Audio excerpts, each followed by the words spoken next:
Hey guys, so welcome back to Yes Support. This is episode 4. Yay! On today's episode, we are going to talk about vulnerability. When to be vulnerable, knowing who to be vulnerable, and really understanding there's a power in vulnerability. So, I'm guessing, I guess I'll start off with when to be vulnerable. I've always struggled with being vulnerable. It's not something that I did or do easily. Um, I just did an episode talking about having great girlfriends. I even did one with having a good guy friend. And I think those are the people I'm the most vulnerable with. They know a lot about me. And they knew a lot about me before I started this growth journey. Before I started bettering myself, they knew a lot about me. But I would say that when I was able to really get down to it and tell them a lot of other things, or explain to them why I do some things, or why I act a certain way, or why these things bother me, they begin to understand me more. And I realized that the more vulnerable I was with them in certain situations or about certain things, the better I felt understood, but also the more our relationship grew. Um, I also said we're talking about who to be vulnerable with. Um, and I think you choose that person because I chose my people. So I do think that you can choose that person that you feel as though you can be vulnerable with. Um, you choose that person that you can go to and say, hey, this is what I've been struggling with, or this is what I'm dealing with, because it's all about a safe space. And I think a lot of times we don't know what a safe space looks like. For me, a safe space was around people who supported me, around the people who uplifted me, even around people who had already begun to be vulnerable with me and trusted me with their secrets and their trauma and their pain. So it created a space for me to be able to say, hey, they trust me enough with this information. And I already know they love me. I already know they care for me. I already know that they've kept other secrets that they've never told. I believe this is a person that I can be open with. This is a person that, as I begin to grow, they can help me in that area. So I do think you pick that person, and everyone's safe space might not look the same. But I do think that in order to be vulnerable with someone, you have to make sure the space is a safe space. I also wanted to talk about understanding what you are feeling. Um, when I began to be vulnerable with my friends, I had to understand that no, I was not always angry. I needed to really get to what I was really feeling. And then maybe I was feeling sad, or maybe I felt like someone hurt my feelings. And it was hard for me to express, hey, that statement hurt my feelings, or when this person did this, it hurt my feelings. So a lot of times I would express it as anger. I think Antoine said on an episode, as you begin to grow, you realize how much you've learned in trauma, and that you're trying to unlearn those. For me, it was just that. I realized how much I've learned in trauma, that instead of expressing what I felt, or expressing someone hurt me, or someone hurt my feelings, or even, I'm sad, I just decided to be angry. I decided to be guarded, and as I was being guarded, it looked like anger. It looked like attitude. It looked like I didn't like anyone.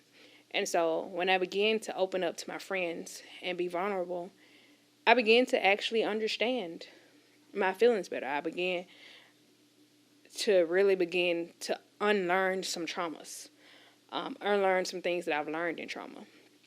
And it was actually a great thing, because once you get to the root of the problem, you have a better understanding of how to fix it or how to go about avoiding or addressing the situation. Um, for me, now I know that when something rubs me the wrong way or when someone says something that hurts my feelings, I address it there. I don't let it sit. I don't go to bed on it. I immediately say to that person, hey, I don't like the way you said it, or I don't like that you did it. And that way I don't have the issue or the problem of what I'm feeling at the time turning into anger, or what I'm dealing with or putting up walls. I'm better able to say, hey, this is what I feel, you know, and I'm coming to you about it, because maybe next time when you say something, you can change your tone, or you can change how you say it, if that makes sense to you guys. Um, Another thing I want to talk about is being honest with yourself. Um, Before you can be vulnerable, you do have to first also be honest with yourself. I remember when I started going to therapy, um, I went in and I literally, she was like, tell me about yourself. And I think I told her my name and all my issues right there. And I think she was like, okay. And I was like, yeah, I just needed to go ahead and throw this at you, because honestly, I felt like I needed to be honest with me. And if once I was honest with me, I was able to say, this is what I really need help with, you know. And so, and trust me, y'all, being honest with yourself is probably, I'm going to say that's probably one of the hardest parts of the growth process. Actually saying, yo, you the problem. I think that was probably one of the hardest problems. One of the hardest parts was actually being honest with myself. But before you try to be vulnerable with others, I think you should be honest with yourself. You need to understand exactly what you're feeling. And then maybe you can sit down and say, hey, and like I said, your vulnerable process does not have to start with a friend. It can start with a therapist. It can start with a mentor. It can start with whoever you choose to say, hey, this is what I've been dealing with. Hey, this is something I never told anyone. And I honestly think if I tell someone, it'll better help me get to where I'm trying to go. So, again, being honest with yourself, understanding exactly what it is, what you're feeling, understand exactly what the root problem is.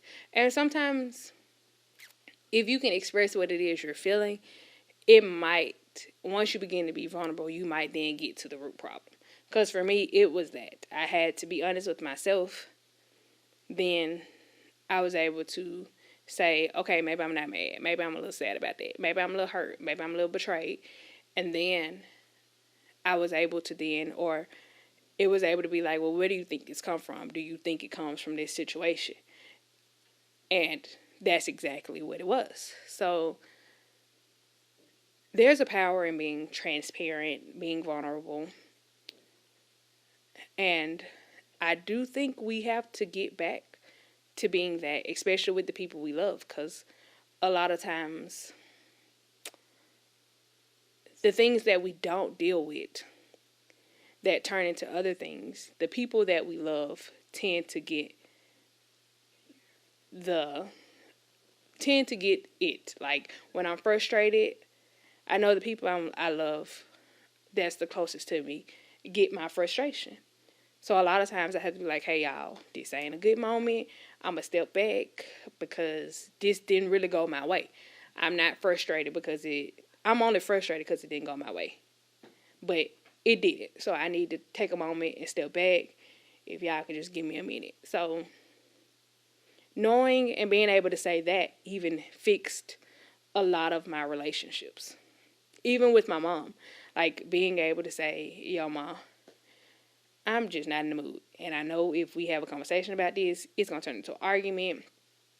I don't want to do that. So if we can just table it for a second and come back to it, that has helped as well. So again, being honest with yourself, then understanding exactly what it is you're feeling, finding that safe space and being vulnerable with that person.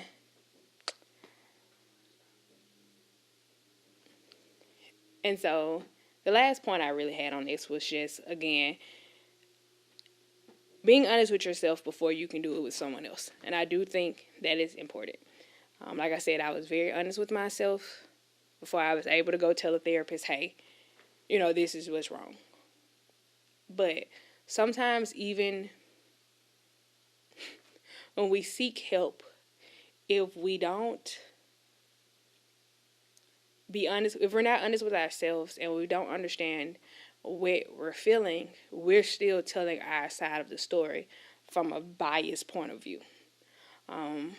Like I said, a lot of times when I was honest with myself, when I was able to say, okay, this is what I'm feeling, or this is really why I'm upset, I was then able to tell the story from a viewpoint of, yes, that person hurt me, but the way I acted was wrong. The way I acted out was wrong. Or, yes, that person hurt me, but I still let them hurt me.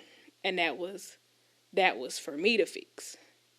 So, again, just to reiterate, honest with ourselves, understanding what we're feeling, really finding a safe space. And sometimes you might have to create your safe space. Like I said, you can go to a therapist, you can go to a mentor. Luckily for me, blessed I was, I had friends that already had created a safe space, so I didn't have to worry about if they were for me or not for me, or if this place was a good place for me to express what I'm feeling. No, they were pretty adamant about creating a safe space before I even thought about a safe space, if that makes sense. So I do think, again, that we need to support being vulnerable, finding our safe space, creating a safe space for our own friends and for ourselves, getting help when we need help, being honest with ourselves, really tapping in and understanding our feelings. All those things, I believe we support. So, again, thank you guys for watching episode 4.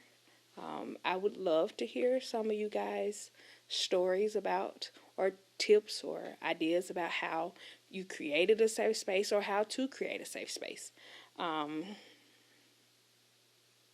So yeah, just, let me know. Drop in the comments.